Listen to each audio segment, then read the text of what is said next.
I study insects because I feel like they're kind of like the underdog. The underdog in the bio community.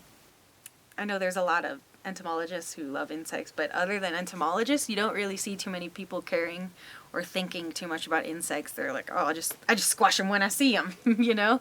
So I think it kind of does something to my little heart when I think about how insects are so underappreciated in our society, and it kind of makes me feel like I should do something.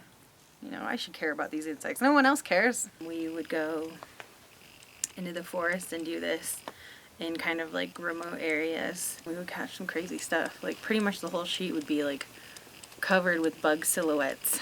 Using a sheet and a pretty bright light, the bugs will flock to the light, and then they'll find that the sheet is a cool place to chill in the light.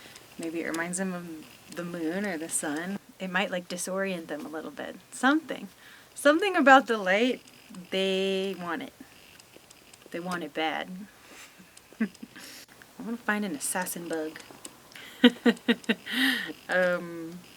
But like I said, I'm not sure if there's too many of those out here. Like I said, we're pretty close to the house, so I feel like it's gonna be slim pickings. I already see some little earwig looking things crawling around. I mean, there's a little moth right there. They kind of tend to hide out if it's too cold or too hot or rainy or whatever it is.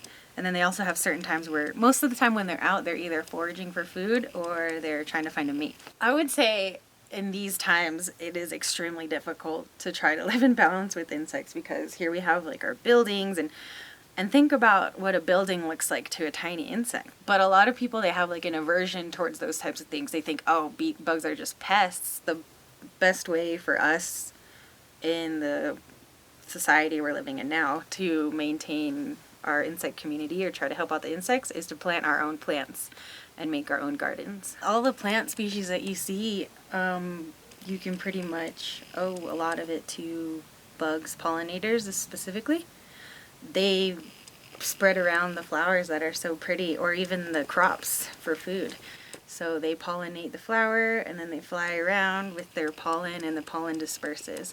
So without moths and butterflies and bees and all those bugs, we wouldn't have any of the flowers or crops that we love to look at or love to use every day. Right now, sadly, there isn't too much focus on biodiversity, and it's more focused on virus.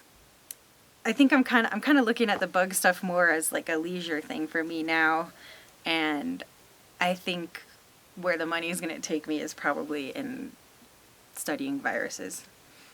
There's other projects happening. There's always going to be biologists studying insects, and there's always going to be biologists studying plants. But sadly, when it comes to science, it's kind of similar to the arts in a way, where wherever the money goes, that's where you go. And do you want to have this as your full-time job, you know, your life? Do you want to support your family, or do you want to be like more of a passion project? For me, it's kind of more of a passion project where I just want to look at bugs. Study how they behave and where they like to go, where they don't like to go. I would say this is an area where they probably don't like to go. But it's okay.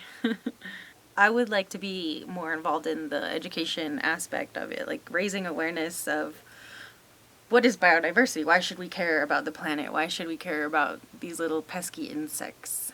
I think that would be my dream. But it would be really cool to like come up with some wild discovery, like I found a new species, which actually isn't that rare. I've known people personally who have discovered their own new species of insect because, like I said, people aren't paying attention. You know, I bet you in your lifetime you've stumbled upon a new species of an insect and you didn't even think about it.